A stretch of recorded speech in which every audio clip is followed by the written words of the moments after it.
What's up, y'all? Welcome in tonight to Tuesday Takeover. So glad that you're here hanging out with us tonight. If you are here on YouTube or Facebook, hit the like, hit the heart button. Let me know that you're here. Drop a comment, say hey. Start a watch party if you're on Facebook. That way your friends who may not be affiliated with the page, they can see it and watch with us. We're not going to be long tonight. Just want to kind of put a bookend on Easter week for us, and I get to teach on the church's live stream this Sunday, so I'm super excited about that. Tune in at 11 o'clock on Sunday. But tonight, just want to kind of put an end on Easter week and kind of what it means to us. We heard of Jesus' road to the cross and his death and crucifixion and burial and the joy we have in the resurrection. We got so many awesome teachings this past Sunday of the resurrection of Jesus, and it was just all over social media. People around the world, around this country, heard the gospel this Sunday. And I was fortunate enough as a teacher, I was fortunate enough to see some of my fellow teachers and pastors that I don't always get to see. I get to hear them preach now, so I probably listened to 10 or 15 messages this past weekend, and it was an awesome time.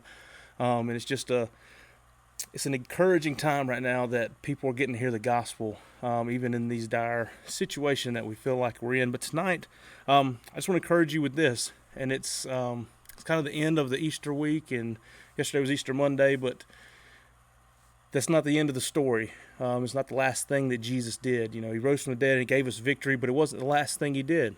And we're going to read tonight one of the last things that he did, and it was commission us to do something for him. And it's very important, and it's something that while I think the Easter story is the Easter season is the most important time of year, it is just the most unbelievable opportunity every year to bring to the forefront of people's minds the resurrection of Jesus as we celebrate that. And the Great Commission should always, to me, be what follows, and it's what we're to do in response to what Jesus did. After we choose to believe in him, well, now we have a job. Now we have something that we are called and asked to do. And I'm going to read that to you tonight. We're going to be in the book of Matthew. We're going to be at the very end of Matthew chapter 28. I'm going to read a couple of verses to you tonight. Starting in verse 16, it says, "The 11 disciples traveled to Galilee to the mountain where Jesus had directed them. When they saw him, they worshipped, but some doubted. Jesus came near them and said, 'All authority has been given to me in heaven and on earth. Go, therefore,'" this is for us, "'make disciples of all nations, baptizing them in the name of the Father and the Son and of the Holy Spirit, teaching them to observe everything I have commanded you.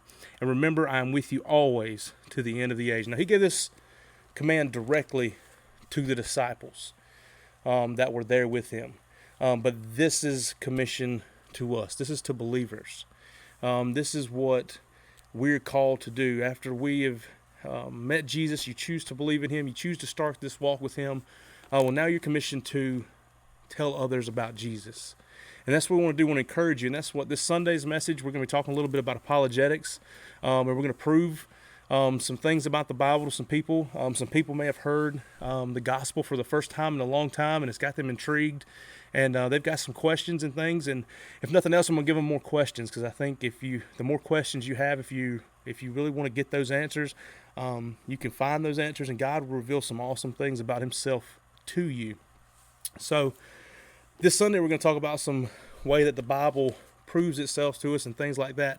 But our number one commission is to tell other people about the good news of Jesus. And Easter this past Sunday was incredible for that. We reached more people this past Sunday than I think we may ever have. And that's it's a heartwarming and an awesome feeling knowing that we had such an outreach. And I can't wait to get back to church. I can't wait to get back to our normal. I can't wait to see people and high five and hug and fist bump and see all of your faces back on Sunday nights in the gym and just shooting ball and hanging out. I can't wait for all of those things. But right now, in the place that God has put us, we're behind screens and cameras and microphones and our phones and tablets, and that's our lines of communication. And we get to be real intentional about the things that we put out, the content we put out, things we say, more so than maybe ever. But it's not just on the teachers and the preachers. It's on you guys, how you respond on social media to each other, how people see you and perceive you is a big credit to your testimony. And I want you guys to think about that when you're posting things. Everything that you do right now is part of your testimony, and is part of this thing that God has challenged us with, this great commission to go and make disciples for Him.